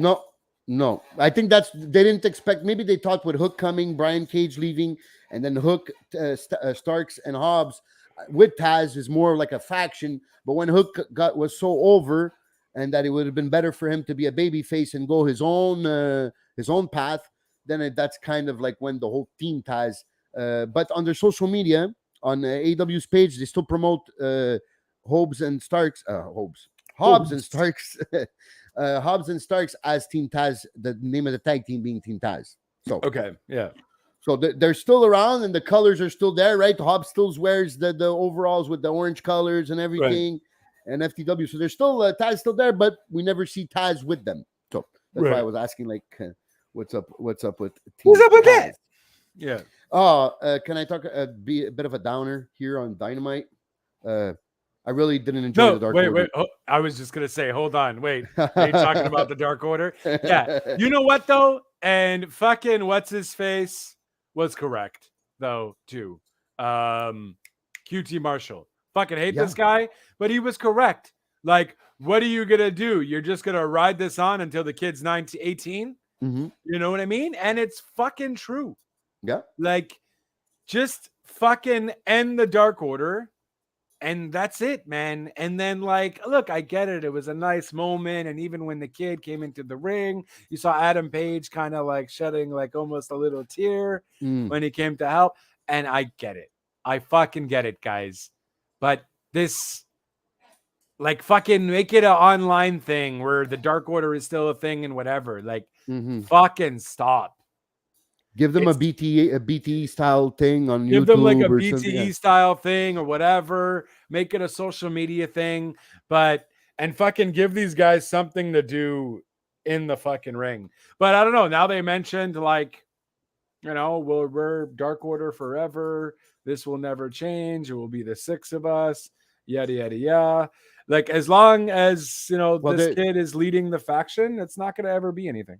So now they made it smaller, the faction, because they released Stu Grayson didn't resign. They didn't release nobody. Sorry, my wording. Stu Grayson didn't resign. Angels, I think it's Angels, his name, number 5, if I'm not mistaken, didn't resign. It's a number. And we didn't see Colt Cabana wasn't with them. So there's rumors that Colt Cabana won't be re-signing also. Well, no, but apparently is that to do with the heat with CM Punk? No, because I also read that people they weren't gonna. Tony Khan wasn't thinking about re-signing Colt Cabana, but apparently a lot of people in the locker room are saying, "No, he's good. You should resign him. He's good. He's good. He's good." So I don't know. Is it some internal politics because Tony Khan and CM Punk are close? Yeah, so here I'm getting that news article here. Colt Cabana has not competed in AEW since March 4th of 2022. Hey, my birthday. On Dark, but he did compete at ROH Supercard. Initial belief was that Colt was not going to be renewed, and his contentious relationship with CM Punk was rumored to be the reason. With there being speculation about Cabana's future in AEW, Fightful reported the following about the situation. We're told by numerous AEW talent that they caught wind several months ago that there was word that Colt Cabana's deal with the company was not being renewed. Cabana is an extremely popular person backstage, both from his work in AEW and outside, and we've heard that numerous talent voiced their displeasure and went to bat for Cabana. It hasn't been confirmed, but there is belief that Cabana will continue to work with the ROH brand in the future. So maybe that's where he's going to be used. Maybe CM Punk doesn't want him around on Dynamite. But what the fuck? What happened there exactly? Well, they used to be best friends. And Cabana was kind of talking shit. The whole when CM Punk sued WWE's doctor, there was this whole thing with I think Colt testified or something. So then after Colt Colt didn't testify. Sorry, he for some reason something happened at that trial that Colt didn't like, and that then after Colt sued CM Punk, and that's when CM Punk. So for defamation, I think I'm not mistaken. If somebody's more up to date or exactly knows the things, but I know it's it's to do with CM Punk's lawsuit towards WWE. Something was said during that lawsuit or that didn't please Colt Cabana. So Colt Cabana sued CM Punk, and shit hit the fan there. Oh, wow. So they were best friends. They're both from Chicago. Right. They rode the Indies together and everything. And ever since then, they're bitter.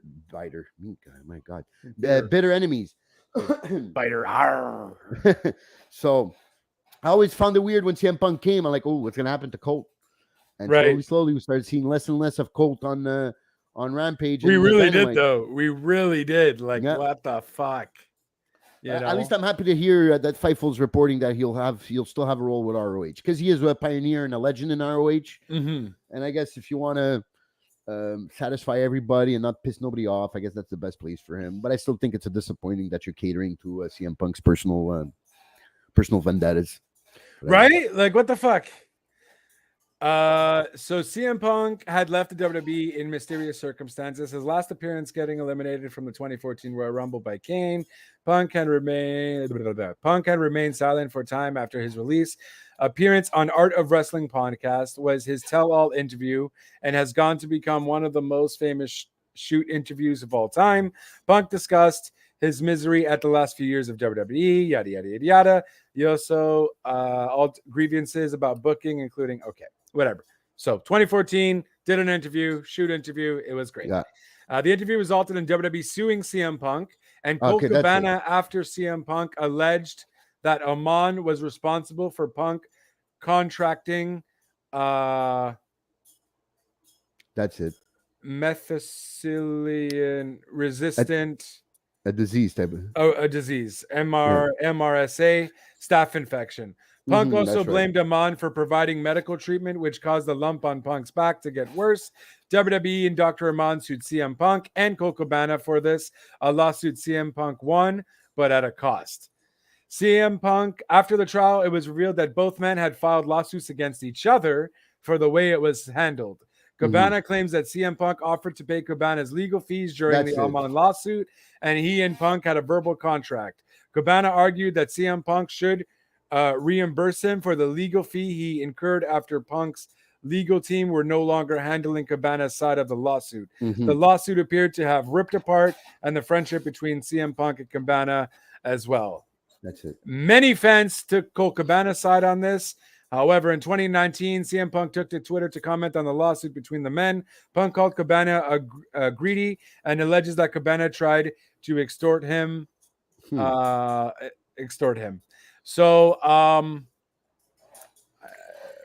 there hasn't been a lot of information, blah blah blah. Because Colt felt like they were suing they're suing both of us, but this is your beef, Right. because Colt Cabana, they talked about it on the podcast, so that's why.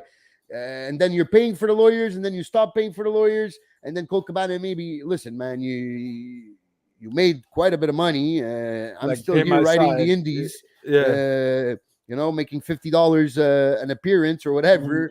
Mhm. I don't. You could still cover my the last fees of my lawyer, and Right. apparently but we know CM Punk is known to be frugal a bit, so maybe he goes, why, at this point, why should I be paying for your lawyers? So whatever, but yeah, that's I mean, exactly. if Thank you for is putting that straight. greedy, if Colt Cabana is greedy, then fucking CM Punk's a self-centered asshole too, though. Like, what the fuck? You go in it together. Your side is done with. Colt Cabana's still dealing with shit, and you leave the guy high and dry as well. It's Mm-hmm. not the nicest thing to do in the world either. Mm-hmm. So I I agree. mean, There was always rumors of him being um, arrogant, CM pretentious Punk. prick. Yeah. Oh So yeah. there's always been rumors around the backstage locker room areas, and people saying, not in shoot interviews, nobody really said it publicly, maybe a few that I don't remember right now, but nobody ever really said it publicly. But people, all these like Jonathan likes to call them dirty sheets, said that they have anonymous sources Right. that's in the background that would say he was like that. So it doesn't surprise me. So at least I'm happy to see that there's a future for Colt Cabana in ROH. At But least, still and Tony sad Gunn will that still give him a little bit of money. Still kind of sad though, he won't get that national wide audience though. That because I think he was AEW funny and would he's good in give. the ring too. Funny and great in the ring. And I think Tony Khan should just tell CM Punk, like, bro, I know you're fucking money, but time to put your big boy pants and you guys make amends, because not everyone's gonna like working with certain people and they Exactly. still have to fucking work with it. You don't have to be friends. Put your professional pants on, and that's fucking it. And at the end of the day, if I can get you fuckers in a fucking feud together and you guys can be fucking That could be money. nice towards each other, everyone's gonna make money there. And that's it. Like Tony Khan has to fucking take off his fanboy cap and put on his I couldn't agree with you more, Yeah. Justin. I couldn't agree with you more. This could be a big money draw. I could only imagine the promos that can get put behind this. If they give green lights, guys, go shoot promos, go whatever, but fucking tell each other what you're gonna say, because I don't want anyone getting popped in the ring when you fucking get surprised by something. Yeah, we don't want to see no fist fights or anything. But if they agree to go in a program and they give each other the green lights to say whatever they have on their chest, then that could be a great rivalry. But I mean, great, and people will get behind it because we all know it. We all seen it in the past. Fans really do get behind realistic storylines and stuff that are based on real stuff that happens. So I mean, look at the CM Punk Eddie Kingston thing. That was fuego. Yeah. And Eddie Kingston on Dynamite coming out to my boys Mobb Deep with a Mobb Deep t-shirt. Yeah, baby. That was I love to see that. I love Eddie Kingston. He even gave props to Claudio, which there's history there too, which eventually they should do that rivalry too. I think they're going to. I think they're going to, because it seems like they're okay working with each other. So it seems like they're going to go there. See, CM Punk and Colt Cabana, that's how you fucking pause on a fucking thing, something called maturity, Yeah. Put your pride aside and do the right thing, because that's the way to do it. Look, these guys are going to do it. I'm sure it's going to be great. Both. I think Eddie Kingston can carry a program with Claudio on the mic, and I think Claudio can carry Kingston in a great match in the ring. So I think it could work so good. Yeah. So Kingston was a whole thing with Jericho, so that's not ending, right? Right. So it looks like the feud that feud goes on. Who did they hurt this time? Ruby Soho. Ruby, right? Yeah, Ruby Soho. So we're gonna probably see a tag team match next week. Probably Ruby and Kingston, I guess. Yeah. Versus probably Jericho and or maybe either Jericho and what's her face, and Conti, Ty, or yeah, Ty and and Sammy. Sammy. Yeah, maybe Sammy misses another week with that big bump at Blood and Guts. Probably will miss another week. It Yeah, wouldn't hurt him. that's possible. That was a That huge was a bump. big bump. So I would see Jericho and Ty Yeah, versus yeah. Why not? Why that could not? work. That whole fireball wizard thing. I didn't like it at the beginning, but it's Fireball. but it's working. Hey, so No, that's it. I mean, Jericho, honestly, there's nothing Jericho doesn't touch that doesn't turn into gold, though. yeah, You know what I mean? I mean, this guy went from the Painmaker to the Ayatollah of Rock and Rolla to the Lion Tamer, in 4 years. to just everything, to the Demo God, to the Wizard. There was something before the Wizard as well. But fuck, man, this guy could But just the champion. the champion. Yeah, exactly. But he can even pull off coming to the ring dressed with his buddies, dressed as Backstreet Boys, and he still make it work. He can. He really can. He can do no wrong. You know what I mean? Like no wrong. Everything whatsoever. he touches is gold, So, and really is. and it works. It works. And those guys too. Props to those guys, man. And I know I've said it before in the podcast, and I have a little bias because they're from here, but they're good, man. They're good. Oh my God, is hanging from the cage? I think maybe upside down. Yeah, upside down with the blood running down. Oh that was God. great. I was like, what a great shot. I don't even know how he got there technically. Yeah, but I was like, why are you there? The camera, what a cool shot. Yeah, because the camera wasn't even pointing at them. It's like, and then after they turn to that camera, and he's just hanging there. I'm like, how did he get be? And then you see that there's a little crack in between where the rings, in between the two rings. Right. So that's where he passed. But yeah, and hey, those guys are good, and they're gonna be in Quebec soon, I think. Probably for an IWS show. Yeah, for an IWS show, and I think it's in August, if I'm not mistaken. August 6th. I might be mistaken with the 6th, but I'm pretty sure it's in August. I think we should try to go to that one, bud. I'm down to fucking. Yeah, I'm down. I've been wanting to go to IWS show since after the pandemic ended. Well, the lockdowns ended. So really down for that. Really down for that. Mike Bailey too. I think that was his. He was here in the one 2 weeks ago. Okay. And he just got voted. There's a system. There's a Wrestler Observer that on their site. They have like after every match you can grade your own. You could go there and give your own star rating on the match. Oh, that's cool.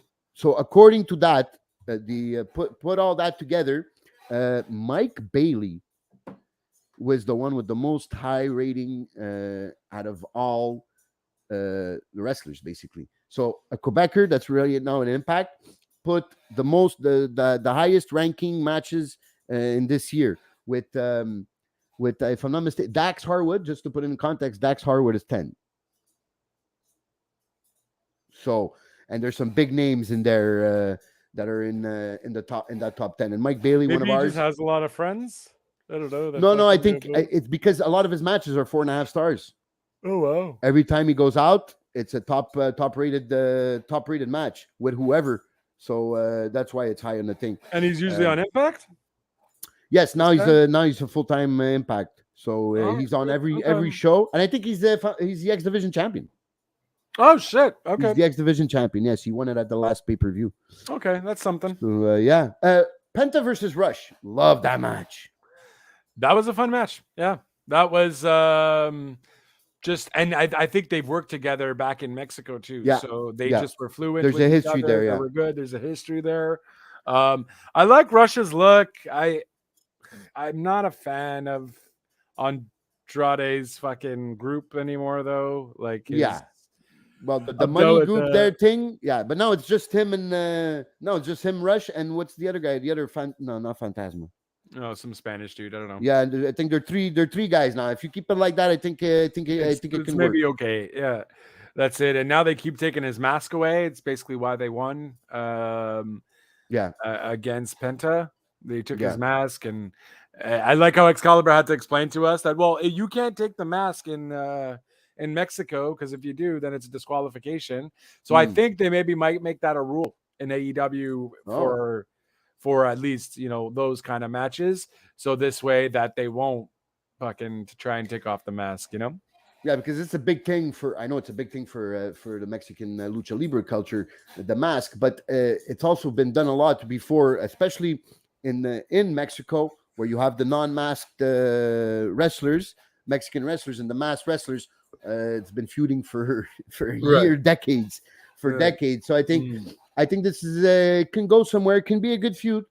Yeah, it will definitely get some entertainment. That's for sure. Because then if we Yeah. do fucking Andrade and Rush versus the Lucha Brothers, Oh yeah, I'm sure that would be a fire match. Oh yes, guaranteed, so guaranteed. What else? What else? well, I mean, whatever. I guess you got apparently what's her face is now part of the baddies just because she's getting paid to be there. It's like $1,500 or something. Yeah, she's not too happy about it. Jade Cargill. Yeah, No. she goes, you better but not mess this up. Or it's your ass. Stokely. Yeah. Yeah. I would love to hear her say, JR, cut the shit. And JR be like, yeah. She always says it's a new catchphrase. Yeah, Tony, cut the shit. Yeah. She says it on every promo. Billy, daddy ass turning on the Acclaimed. That was I had told Big Red last week that maybe we were going to see a Billy and Chuck scenario thing happen with Billy and Bowens, but apparently I was wrong because now he went back with his sons. You were going, you were gonna go that way. I was thinking that's what they were kind of doing, right? Because they got unless really it would have been a parody. Him. Well, I mean, I don't know, make it a parody or whatever, but I figured they would kind of maybe try and do that. I don't know, it could have been a thing. Oh yeah, but I'm pretty sure they could have done it. I don't know if it would have worked nowadays. I mean, I think it would have worked even better nowadays, technically. Yeah. Well, I mean, know. It's because you're technically having a non-homosexual playing the part of a homosexual. Yeah, but I think people would respect it with Billy though, right? Because Bowens is obviously homosexual. Yeah, Bowens is homosexual. Yeah, mm-hmm. But it could have been a way to go. But Billy, I found that weird. I found that weird. Him sticking for the Acclaimed last week. But everything makes sense now. It was all to turn on the Acclaimed now that Bivens or Bowens, sorry, not Bivens. Bowens is ready. Right now that Bowens is ready to wrestle again, so. Now that creates another program. In wrestling, it's always you have to find stuff for people, right? And, now you have something for both that you could ride the wave there for a few weeks with the Gun Club against the Acclaim. But who's the baby faces? Who's the heels here? Obviously, the Gun Club is the heels, right? And you'd have to turn the Acclaim face. I guess that's what it is. Yeah. Well, I think they claimed already technically face. Well, right? He's getting more. Max Caster's definitely was getting more over and over every week. I mean, and also Bowens with saying, Atlanta, Texas, so, the Acclaimed have arrived. Yes, I think they're already face. We saw the Gun Club, interrupting the Acclaimed rap. So that's a heelish tactic. Yeah. So that's what I think it probably is. Yeah. So in that program, it makes sense that they're the faces. They're the ones who are more over, anyways. Right. And the Gun Club are the ones with the most heat. So it fits perfectly there. So what's his face was trying to get everyone to sign something to sue. I think that was for the whole Wardlow. Oh yes, smart Mark. Mm-hmm. Who to refute? Oh yeah, Keith Lee. That's right. We see him trying to convince Keith Lee to sue Swerve, right? Because what happened? What is he not happy with Swerve about Smart Mark? I don't even know. I think it's been such a long storyline, but it's also been fairly pointless. Yeah, it is a bit pointless. Because the problem is he was also going after the Wardlow thing. Then the Wardlow thing ended, and then I just don't remember the whole Sterling Smart scenario at all. So I don't know technically why he's trying to sue him. I just know he's trying to sue him. Yeah, because he tried to convince Keith Lee. He Thanks, Jocelyn. All the best. Whoop, whoop. Thank you. Talk. He's trying to convince the other one that that Swerve backstabbed him and they can do it again, and that he's a double faced guy, you know. And Keith Lee's like, yeah, we have our issues, but we're still a tag. Right. So, and now they're in the program for the titles. So it's a bit weird, a bit. Yeah, bit the all over program for the place. titles is a bit weird.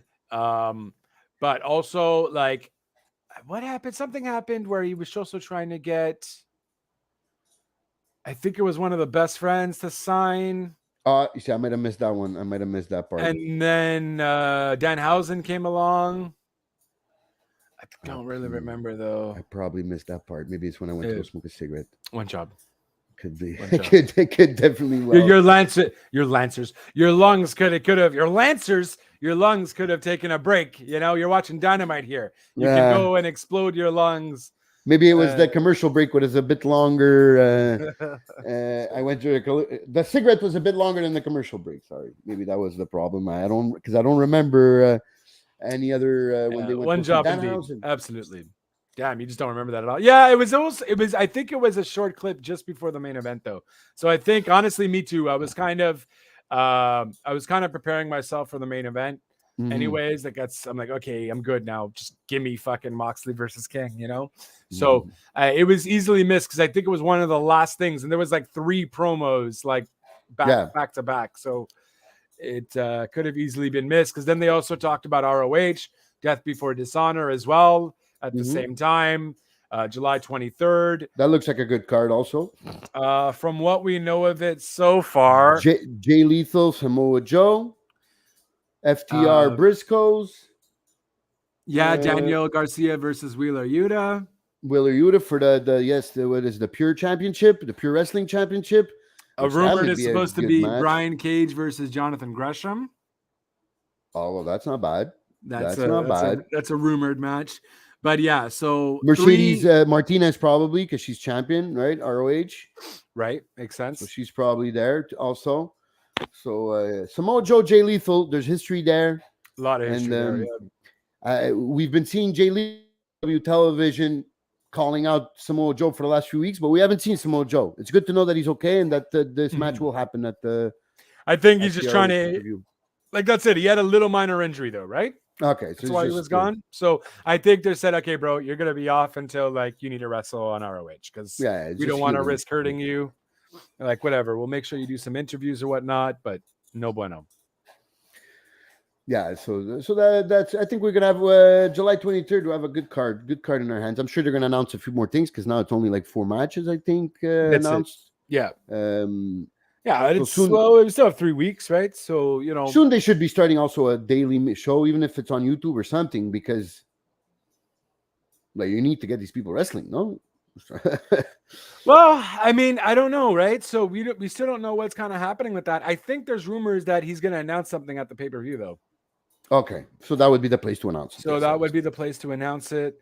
Kind of make a big deal out of that. Really excited. Maybe do a thing like maybe TNA does, where they film once a month. They go and they film like 4 shows right away.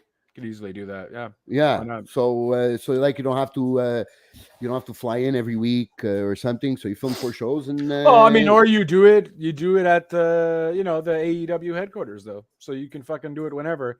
Hey guys, whenever you're free or whatever, come on down. We'll film your match. We'll do some promos. Get out of here, and then do that too. Yeah, maybe they've been doing that at the same time. You know what I mean? And then, so by the time he announces for the, we have this TV deal or this HBO, they already have content. Yeah, they have content, and they're good for maybe a few months, and then they could easily just keep going with that too. You know, so yeah, it could be that would work also. That would definitely work. Also, that would work because now this pay-per-view is so long. So this pay-per-view is at basically the home of ROH, so it's in Lowell, Massachusetts. So, okay. So I don't know if that's just to like. Because that's where your fan base is, so you already is. So it's easier to like sell the tickets, but or if it's just a question of respect for ROH, or if it's just a coincidence, could be also. I'm not sure. Well, I mean, I think there was planning maybe involved with that. Where are we going to sell the most tickets? Okay, where ROH's home is, let's go. Yeah, so.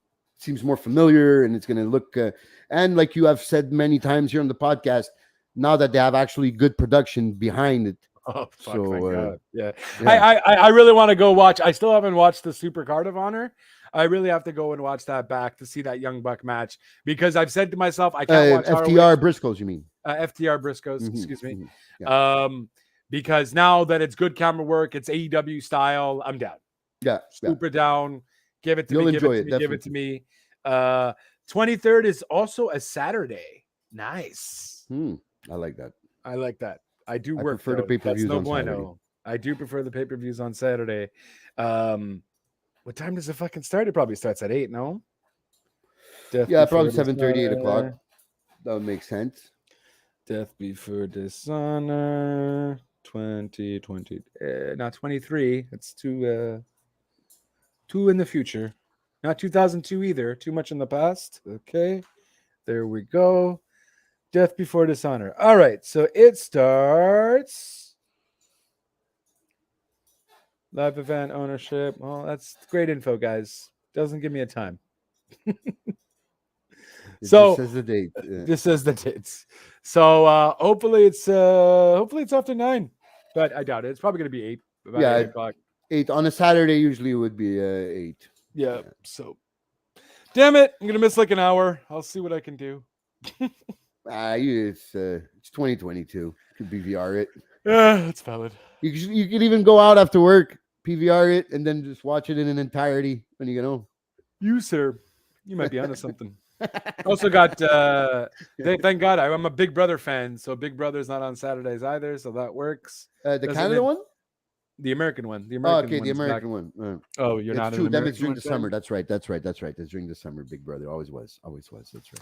I'm also recorded. I mean that's valid, guys. I know, but I can't necessarily record something that's not legally obtained. So you know it. We can watch it after, no problems. You don't have to record it. It was just trying to be. I get it. I done slip, but it's a whole complex scenario, though. It's not like I can. But yeah, you're right. I can find it for sure. Right. We've all seen the links. We've all seen the links. Yeah, the chain links. Yeah, I think that's it though. Bud. Yeah, I think we covered everything. We did a good job this week of covering everything, news and all the shows and everything. So yeah, I think it's about that time you take us home, baby. Sounds like a plan. So thank you guys for watching, listening, supporting as always. Please, by all means, if you want to hear certain stuff, you want us certain reviews, we're going to eventually also get maybe a Patreon going. But if you do want to give us ideas of what you might like to see, watch, hear, on what platform, we are always here with open ears and open arms, because we all love everyone.